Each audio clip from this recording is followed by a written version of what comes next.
Depuis près de 15 ans, Citoyenneté Possible intervient sur la déconstruction du préjugé et la lutte contre les discriminations, à Paris et plus particulièrement en Seine-Saint-Denis. À Sevran, l'association a choisi de travailler en systémie en outillant aux techniques de communication et de dialogue des publics distincts, tous en lien les uns avec les autres. Parents, mères de famille, collégiennes et collégiens, professionnels éducatifs ou encore bénéficiaires de missions locales. L'objectif, rendre chacune et chacun acteurs et actrices de la cohésion sociale et du vivre ensemble. Ce projet s'appelle « Mieux se parler pour mieux s'entendre ». Mieux se parler pour mieux s'entendre. Oui, maintenant, une fois que j'ai fait la formation. Mais le jour où je suis arrivée, je comprenais vraiment rien. Mais sinon, oui, en vrai, ça parle.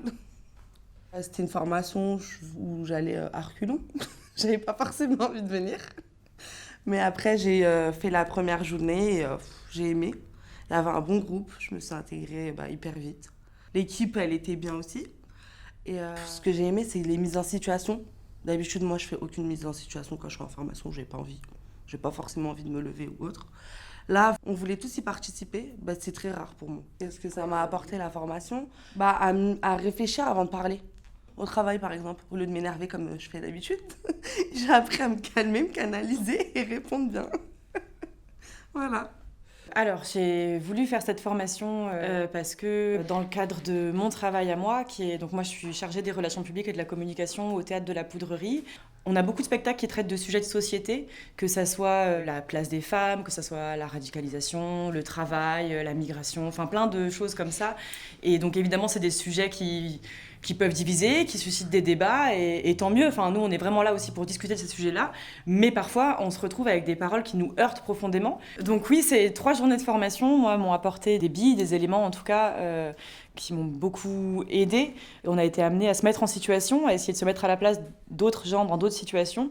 Et ces petits exercices-là étaient super intéressants. Autour de la table, juste, et de s'échanger différentes idées, différentes techniques, entre guillemets. Et ça, moi, c'est vraiment ce que j'ai aimé.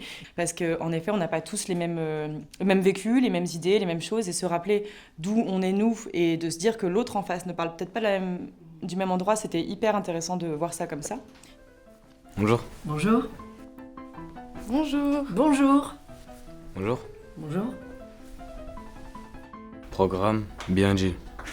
Programme de sensibilisation au code commun de langage pour faciliter l'accès au monde du travail et renforcer le lien citoyen. À chacune des séances, nous nous serrons la main en entrant, en nous regardant et en déclinant notre prénom et notre nom. Entrez. Bonjour, Bonjour. je me présente, Correa Medji, et je suis au collège Évariste Gallon en 3e. Enchanté, Mehdi. Enchanté. Donne-moi un point positif dans ton entrée. C'est de m'être présenté. Ouais, bien sûr, mais il y en a d'autres. Regarder droit dans les yeux. T'as regardé droit dans les yeux?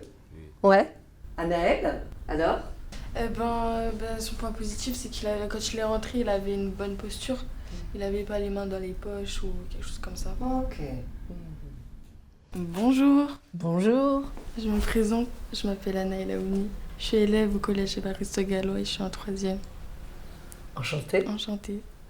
Alors, ce qui m'a frappé, moi, chef d'établissement, c'est dire le professionnalisme et la patience, surtout la patience des intervenants. Parce qu'ils ont su suivre nos élèves, les accompagner. Nos élèves sont des élèves qui sont extraordinaires, mais qui ont des besoins particuliers. Il faut les comprendre, il faut les connaître, il faut travailler avec. Et eux, rapidement, ils ont eu ce déclic, je pense, c'est du professionnalisme. Ils ont su accompagner nos élèves. Et ça c'est quelque chose d'extraordinaire. Bonjour. Bonjour. Moi, j'ai beaucoup été touchée parce que les jeunes femmes ont pu livrer de leur vie, puisque nous, on les voit dans un contexte d'insertion sociale et professionnelle.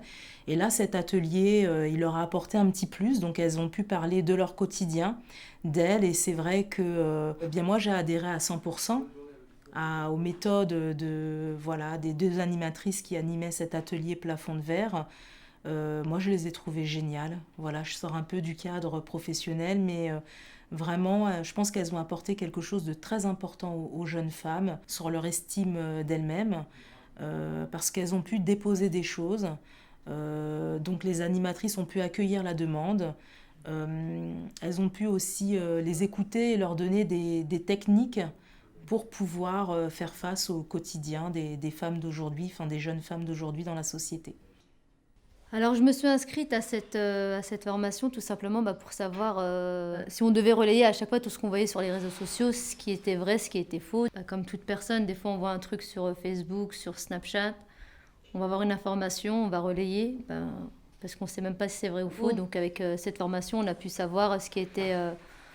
ce qu'on pouvait nous-mêmes déjà relayer, et comment faire nos recherches par Google, etc. D'où venait cette source, et ainsi de suite. Maintenant, on sait comment faire, on regarde la source. Si c'est vrai, je fais tourner. Si c'est faux, je m'arrête là. Donc ça nous a appris pas mal de choses quand même. Monsieur le proviseur, tu fais cette campagne? Moi, je vais me cartonner. Tu joues bien le rôle du proviseur. Donc on va faire une mise en situation, préparation du conseil de discipline qui va avoir lieu là pour Mathieu prochainement. Donc on va répartir un petit peu les rôles de chacune pour pouvoir être préparé au mieux. Moi, je vais prendre le rôle du proviseur. Je propose au professeur de faire un rappel des faits. Mathieu, on va reprendre les faits de vendredi. Donc, il était, je pense, 8h30 quand tu as bousculé Gwendoline dans les escaliers. Donc, je suis venue te voir gentiment une première fois en t'expliquant que c'était pas une chose à faire et que tu aurais pu entraîner d'autres personnes avec Gwendoline dans la bousculade. Ouais, mais c'est toujours moi. Mais ta camarade est plâtrée quelque part. Attends, Mathieu, s'il te plaît. Je peux prendre la parole? Bien sûr. Je me présente, Chérifa Bounois, j'accompagne la famille. Je vous trouve un petit peu dur, excusez-moi de vous le dire, sanction après sanction. Qu'est-ce qu'on a proposé à l'enfant? Vous trouvez qu'il a l'air un petit peu brutal? Qu'est-ce que vous avez essayé de mettre en place? On peut s'arrêter 2 secondes. Et ce qui est très intéressant, c'est si chacune, comment on avait fait, comment vous trouvez l'intervention de Chérifa? Parce que quand même, tu lui dis, vous les professeurs, vous n'avez pas pensé à la prévention? Non. Espèce de naze. C'est Non, mais en gros, tu vois, c'est vraiment ça qu'on sent. C'est pas qu'est-ce qu'on pourrait faire ensemble. Parce que là, tu ne feras que la braquer. Et légitimement. Mais oui. C'est ça, hein, l'image, le bulldozer. J'étais venue en critique, quoi. Que fait l'école? Que propose l'école? Je ne vais pas stigmatiser les quartiers populaires, mais souvent, les individus se sentent inférieurs par rapport à l'éducation nationale ou même par rapport à des démarches administratives. Alors que, justement, non. Ça m'a permis de prendre un peu de recul, de ne pas voir l'institution comme un adversaire, mais plutôt comme un partenaire. Donc ça, c'est, on va dire, bingo, chapeau. Ce que j'aime bien dans la méthode de citoyenneté possible, c'est qu'il n'y a pas de jugement. C'est qu'on nous prend brut comme on est. Ils s'adaptent à nous et c'est pas nous qui nous adaptons c'est comme si on faisait un break et qu'on nous donnait des outils pour avoir confiance et pour apprendre à écouter, à dialoguer de différentes manières. On a besoin, en tant que maman, en tant que femme, on a besoin de s'affirmer, de montrer qu'on est présente, qu'on est là et on veut faire passer les mots. Mais c'est la manière dont on fait passer les mots. Et c'est dans ce sens que moi, ça m'a aidée et on espère continuer.